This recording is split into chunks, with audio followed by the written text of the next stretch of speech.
so first we'll go over the answers to the previous one. Those are the answers to the previous stuff we just did. You take every decimal, relative frequency, multiply by 360, and you get your answer. Okay. All right, so everybody has gone on the computers. You guys have opened up Excel? Yes?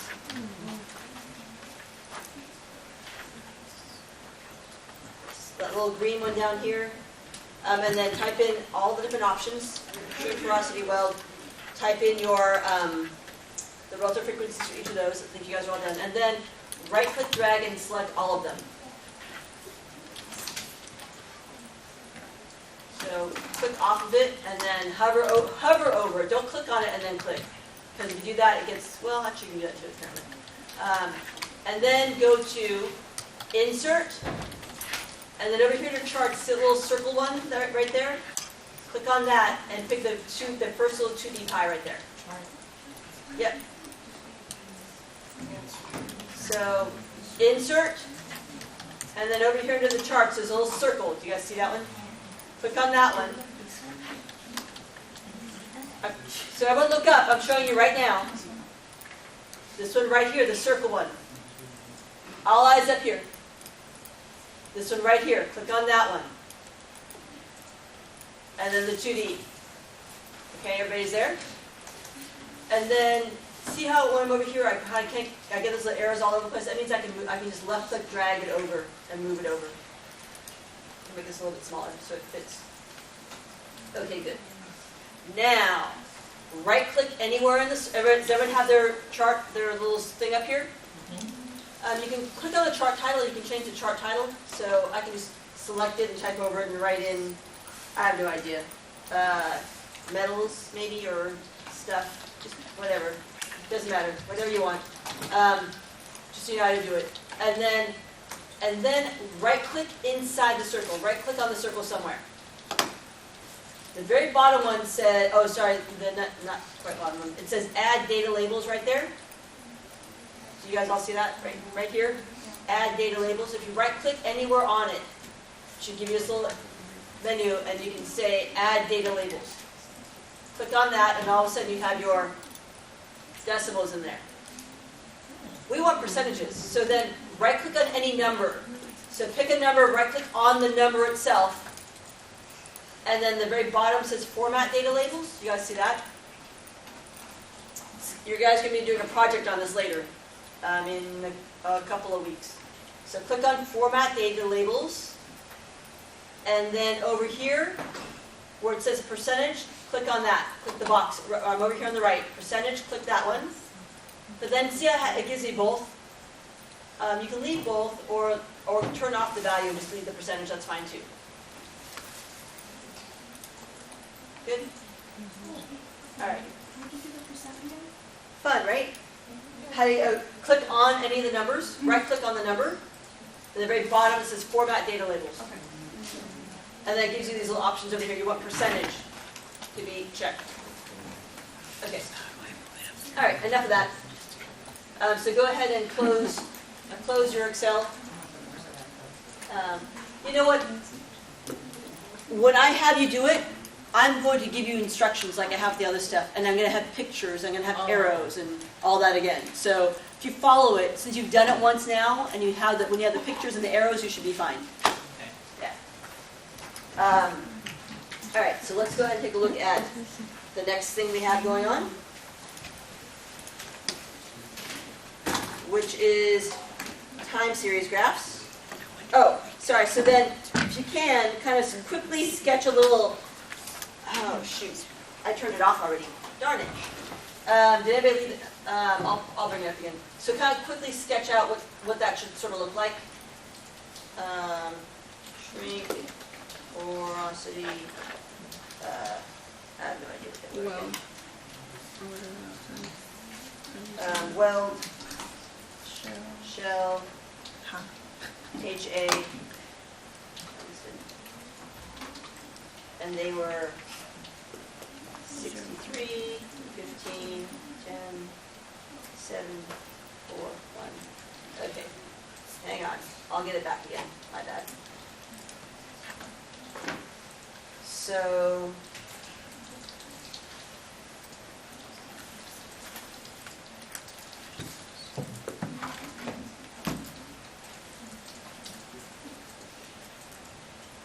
here's the chart. Go ahead and draw one out that's sort of close to that, next to it. Oh, shoot. Let's try that. Helpful if you can see it. So sort of draw one out that's sort of close to that.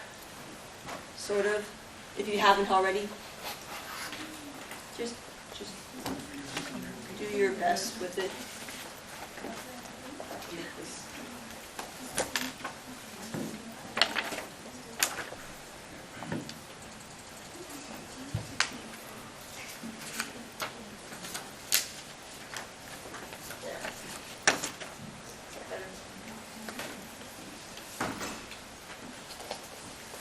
It doesn't have to be that close. Just circle, kind of sketch it out. I'll give you guys 30 seconds. Don't make it. It's not a work of art. No one will ever see it.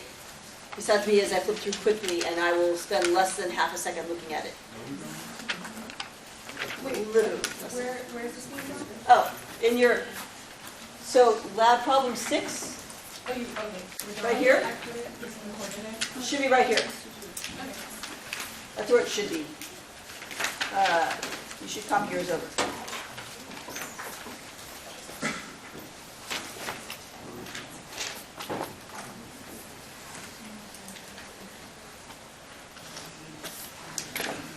So 20 more seconds.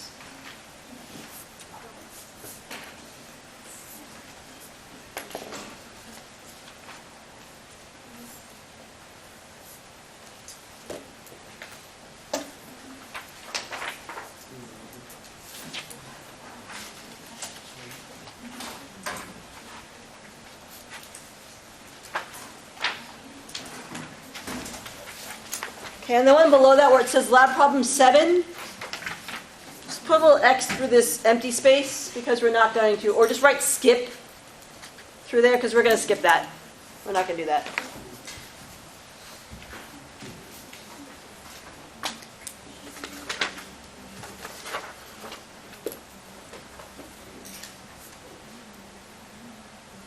All right. I know I talked about time series graphs. I'll talk about them again, just briefly. Time series graphs show how a variable changes over time. Are you guys with me? So time is always along the x-axis. It can be hours like this one. So for example, after 4 hours, at 4 o'clock, what was the temperature, guys?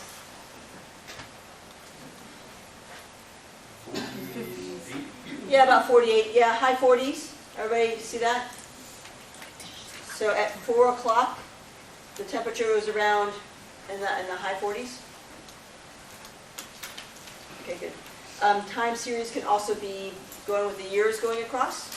That's another possibility. Or you can have even 2 different things being charted. So I know you guys have seen things like that before. Dot plots. I know I talked about this with you guys. It's so it's similar to a histogram, only they're dots for every bit of data. So here, people who have it, there's one person who had an IQ score of 100. There were 1, 2, 3, 4 people who had an IQ score of 99. One person had a score of 98. Everyone sort of follow how that works?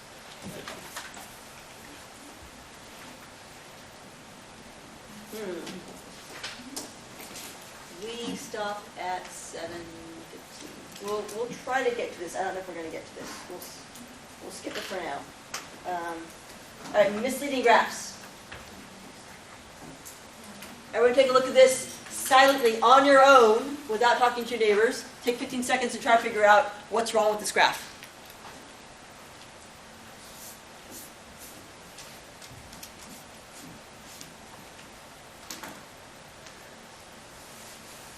Okay, talk to your neighbors about it.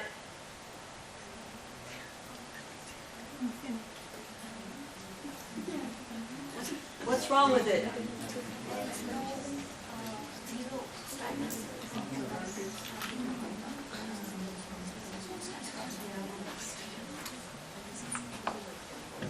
Think about if you're Jared, if you'd be upset by looking at this graph.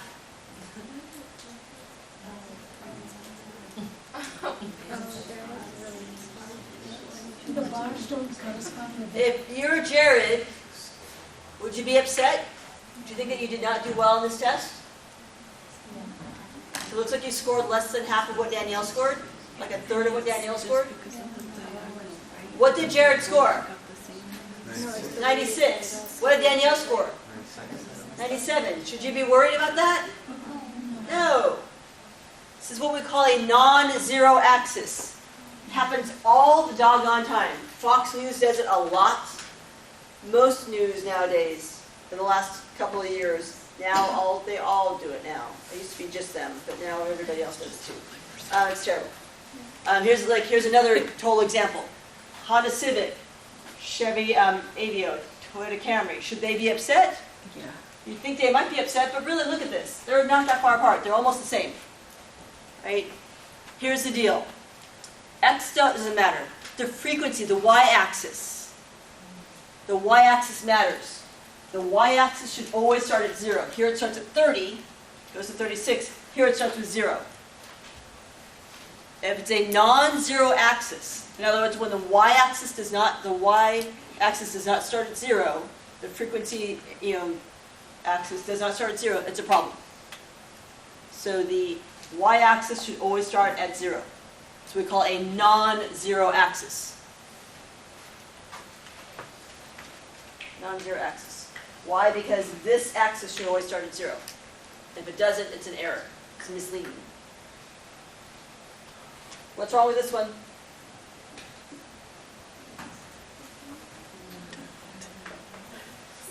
Sorry. What's wrong with this one?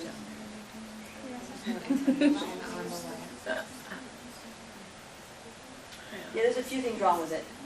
You're right. There's nothing indicating on the y-axis, but there's more issues with it too. Because you can't really tell where. Yeah, 95 looks way bigger than everything else. It looks like all the other years combined, right? Because it's closer. So they're using this warped perspective to make it, and this happens in magazines all the time, right? Things kind of get bigger as they go out this way. But really, like 95 and 97 look like they're almost exactly the same. So if you kind of drew a line out, it's kind of hard to tell. But they look pretty much the same. So it's, when you use a warped perspective like that, it's trouble. How about this one? How much bigger does the last one look than the first one?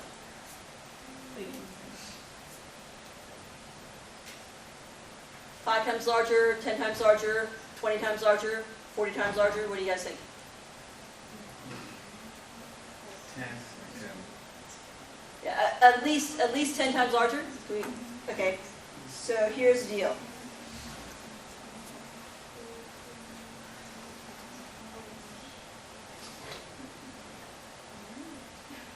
If I were drawing a bar graph, it'd be like that.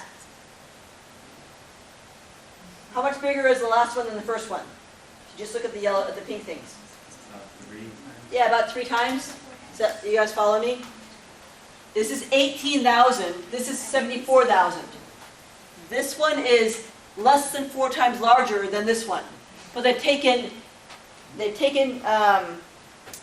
one-dimensional data and depicted it not just one-dimensionally, but also 2-dimensionally and 3-dimensionally.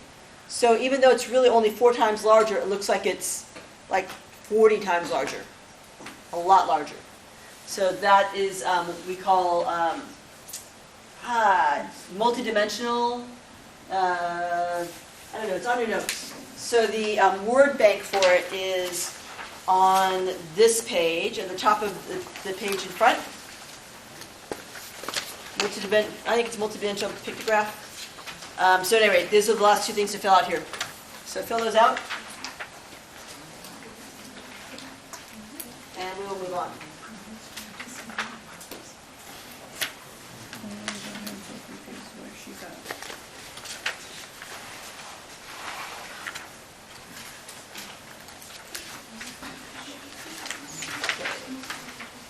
So now get out your chapter 4 notes. We're going to start in on those. Chapter 4 notes. Because wasn't the first one she quoted misleading? That was the second one. you have a check for them? You just got them, not grab one.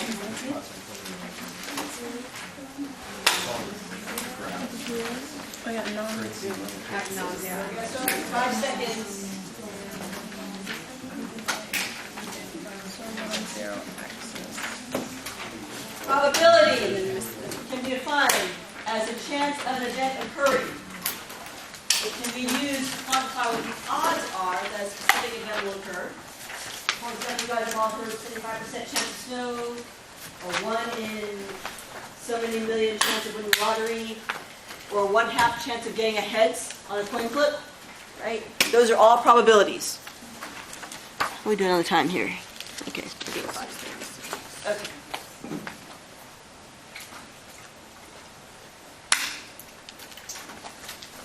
A probability experiment is a chance process that leads to well-defined results called outcomes. One possible experiment might be me flipping a coin. Another experiment would be me flipping 2 coins. That's an experiment. I'm flipping 2 coins. They had outcomes. An outcome is the result of that experiment. Result of one single trial of a probability experiment. In other words, if I flip a coin, if my trial is flipping a coin, I might get heads. That's a possible outcome. If my probability experiment is flipping 2 coins, then I might get heads and tails. Heads on the first one, tails on the second one. That's one possible outcome.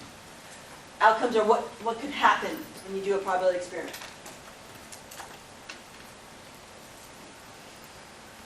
A sample space, right, so you guys are filling these in, right?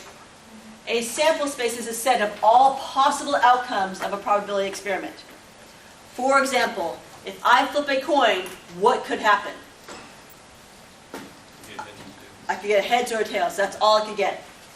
Heads, tails. That's my sample space. The list of all possible outcomes. If I roll a dice, what could happen? I could get a 1, 2, 3, 4, 5, or 6.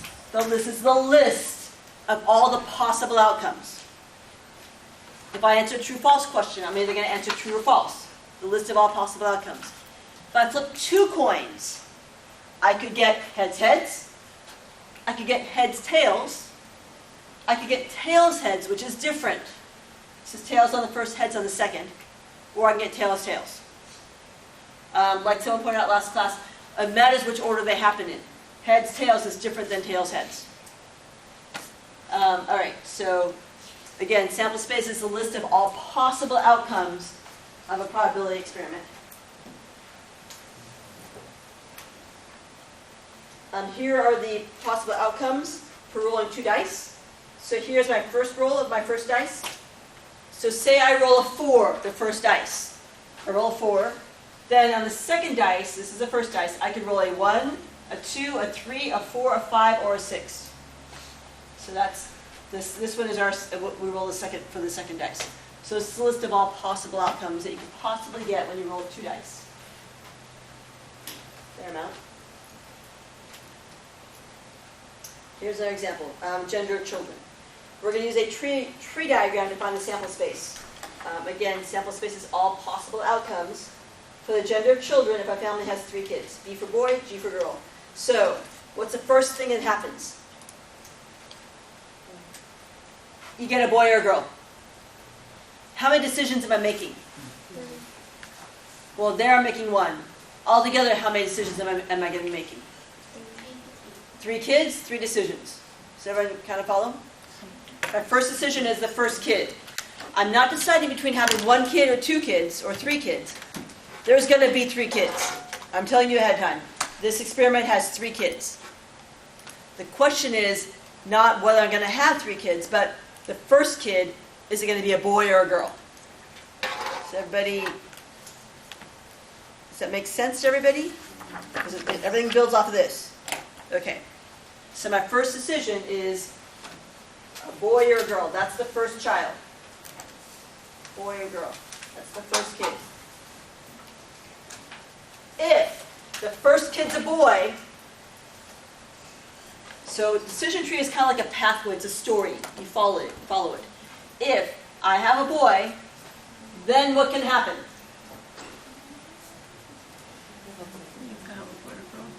Then you can have a boy or girl for the second one. Good.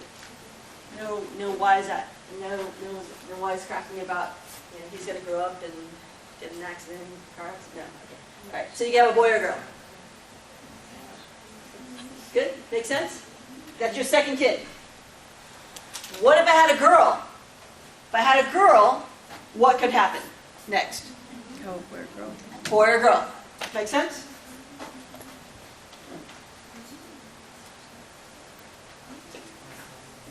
I want you guys to notice one thing. These are not floating out in space.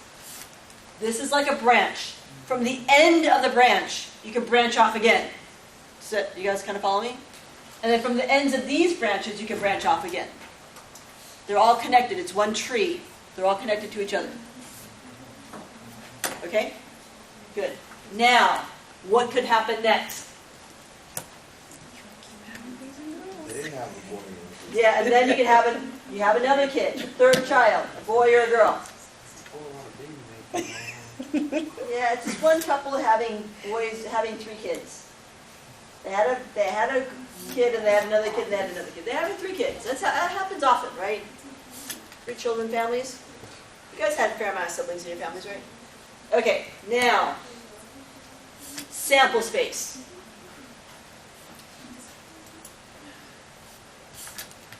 How did I get here? Oh wait, let's pick an easier one.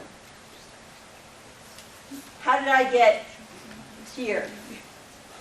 So if I trace backwards along the line, I came from boy, then girl, then boy. Everybody see that? First kid was a boy, second one was a girl, last one was a boy. That's where this comes from. Boy, girl, boy. That's its outcome. Boy first, girl second, boy third. Over here, how did I get here? If I go backwards, girl, then boy, then boy. Girl, boy, boy. That's its sample space, its outcome. Sorry, that's its outcome. So this here is my list of total possible outcomes. This is my sample space. Every possible outcome is listed here. If I've done this correctly. Are you guys on board with this? This is my list of all of the total possible outcomes. Okay, a boy, boy, boy, boy, boy, girl, boy, girl, boy, boy, girl, girl. So these are if you had a boy first, these are if you had a girl first. And then these are if you had a girl first and a boy second. Right? Girl first, girl second. Everybody all right with that? Okay, good deal.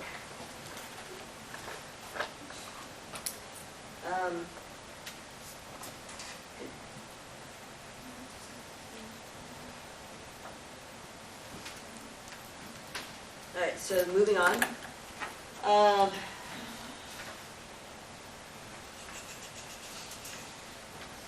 An event is a specific outcome or set of outcomes. So who's ever flown on a plane? If you hear the thing I'm going to say, in the event of an emergency, the little thing will fall down. That means if the outcome of this flight is that we might crash, right, or we lose altitude, then blah, blah, blah. So that's one possible outcome. Right? Luckily, it's an outcome that doesn't occur very often. It's a very unlikely outcome, or else people would never fly. So an event is a specific outcome or set of outcomes. It might be rolling a dice and getting an even number. So that would be a set of outcomes, 2, 4, and 6. Here's the next one. Why am I reading this?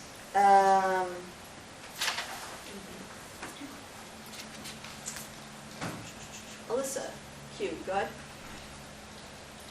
From the top, Yes. probability of an event occurring when all events equally likely. Okay, hold up a second, sorry. Okay, this is only when all events are equally likely. So let me just underline that because it's really important. When all events are equally likely. Number of ways the event can occur over the total possible outcomes. If I try out for the 49ers, what are my possible outcomes? I make the team or I don't make the team, right? Two possible outcomes. So does that mean that my since there's only two outcomes, does it mean that the chance of me making that team is 50%? I do not have a 50% chance of making the 49ers, right? I have like a pretty much zero chance of making the 49ers because these two outcomes are not equally likely. You guys understand the difference? So, same thing with lottery. You either win the lottery or you don't win the lottery. Does that mean there's a 50% chance you win the lottery? No, because you have a really small chance of winning the lottery and a really big chance of not winning the lottery. So we're talking about just, this is only when events are equally likely. Caveat, right? Only when the events are equally likely. Then the probability is the number of ways the event can occur over the total number of possible outcomes. I like to shorthand that and have you guys write this in that little line next to it. The number of successes over the number of outcomes. So there's a little empty spot in there, right? Line over line. Should be writing that right in there. Literally write that in there, right here.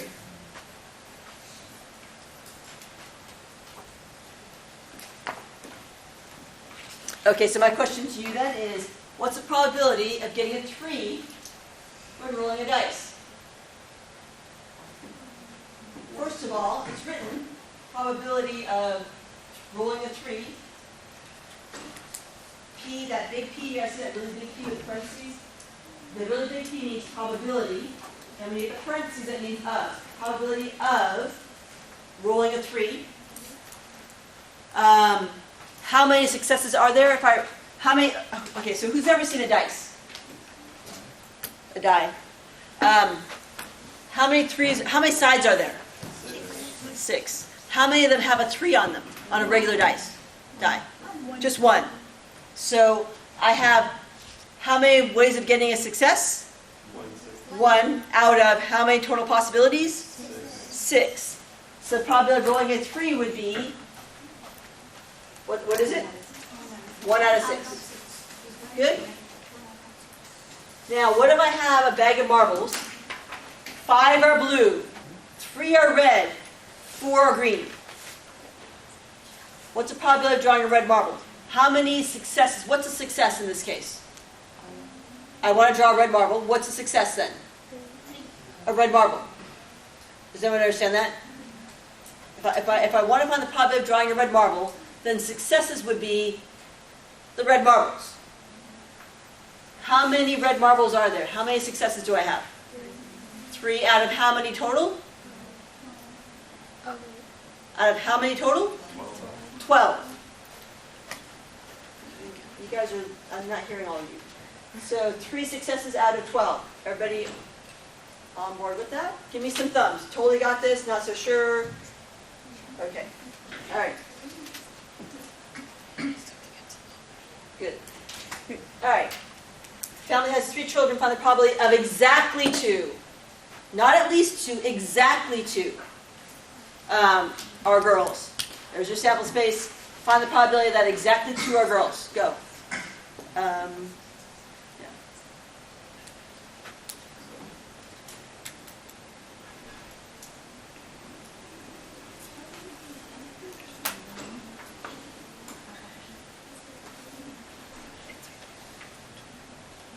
Talk to your neighbors. Or randomly calling somebody. No, the last one. So they can have, they only have 3 children, right? They're not each, so. Good. Megan, what'd you guys get? So Megan G, what'd you guys get? What'd you guys get? So which one of those has 2? What did you get? Yeah, Megan, what'd you guys get? 3 over 8. So let's look at the first one. Is this one does this one have exactly 2 girls? No. Does this one? Does this one? Does this one? Does this one have exactly 2? No. No, it has more than 2. How about this one? Yes. How about this one? How about this one? So how many successes? 3 out of how many total? 8. Good? Okay. Here it is pretty good. Yeah, it's only, they have All right, so Yeah. Everybody take 30 seconds with your neighbors and find these probabilities. We'll do this kind of quickly. 30 seconds. Those are the probabilities.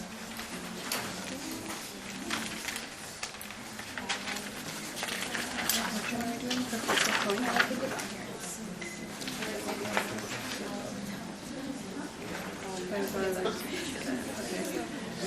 Rolling it down, you're getting a 4.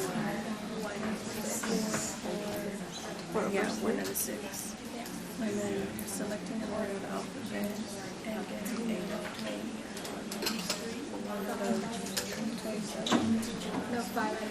Oh yeah, because each one's a 1. Yeah. So 5 out of 10. Okay, what's probably I roll a dice and I get a 4? 1 out of 6. 1 out of 6. Great. How about I select a letter of the alphabet and get about how many letters are there in the alphabet? 5 out of 27. 26. So this would be 5 over 26. Selecting a month. How about of J. picking a month that starts with a J? July 3 out of There's 12. 3 out of 12. 12. And then picking a weekday? 5 out of 7. 5 out of 7. Great. Okay, everybody draw probability tree for flipping a coin 2 times. So 2 coin flips, only 2 coin flips, which means you're making 2 decisions, right? First coin, flip the first coin, and then flip the second coin.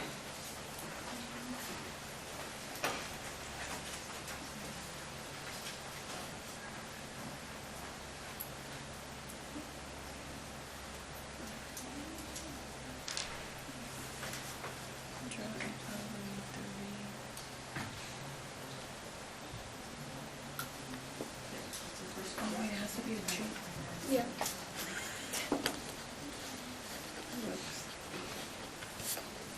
Write out your sample space. Okay, so And then answer those yeah, questions. so heads and tail because it's 2 points. Yeah. And then what can you get out of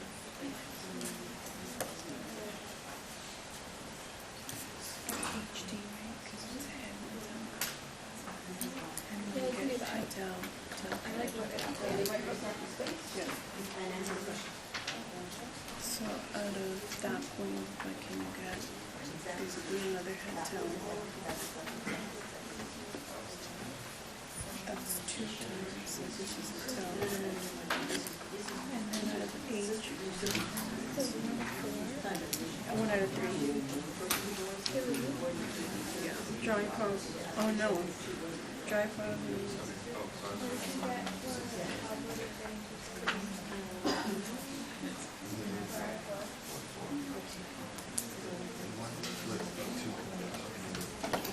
Oh wait, she wants to answer the question.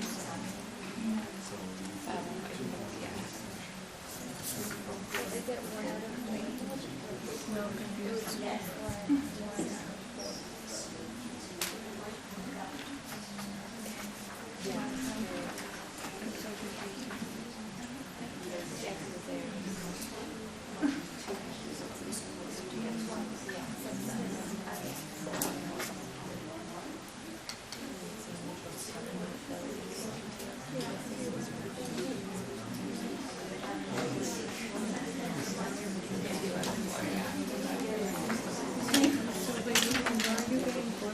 So there's 4 out of 3.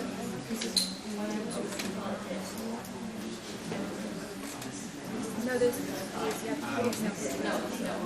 It was how we did a certain space here. Oh, so we do have to do that. Yeah. So these are our outcomes. Yeah. So, head, tail. This is the first one, 1 over 4. And the second one, 2 over 4. Yeah. Well, because it's like that. Right, head, head. And then I don't know if you would want this is simplified question. Okay, so let's take a look. If I flip a coin, what could happen? I could get a head, or I can get a tail. Please start from a trunk right here with it, guys. Get a head or a tail. Don't have it out there just floating. And then what could happen? If I got a heads, then what could happen? Heads or tails for the second coin. Good. Now, here's my sample space. Heads, heads. Heads, tails. This one's tails, heads. And this one's tails, tails. Okay. What's probably getting 2 heads? 2 heads, that's the top one, right here, right? It's probably this happens. 1 out of 4. 1 out of 4. Everybody on board? What's probably getting 1 heads and 1 tails in any order? 2 out of 4. 2 out of 4. Good? Or 1/2, or 50%, whatever you want, however you want to call that. All good? Okay. Now, you have a bunch of questions to answer.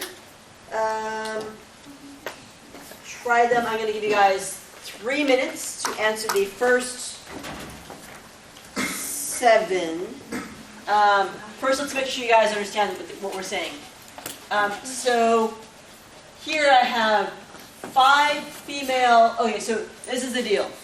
There's a bunch of puppies. They're not a pound anymore now. They're in the rescue. People give me a hard time. So there's a bunch of puppies in a Labrador rescue. There are chocolate labs, black labs, and yellow labs. I have 3 chocolate female labs in there. Make sense? Good? All right, so now altogether I have how many puppies? 20, yeah. 8 plus 12, 20. These are my totals. All right, good deal. So answer the first 7 questions, and then I'll give you guys 3 minutes to do that, and then we'll go over these.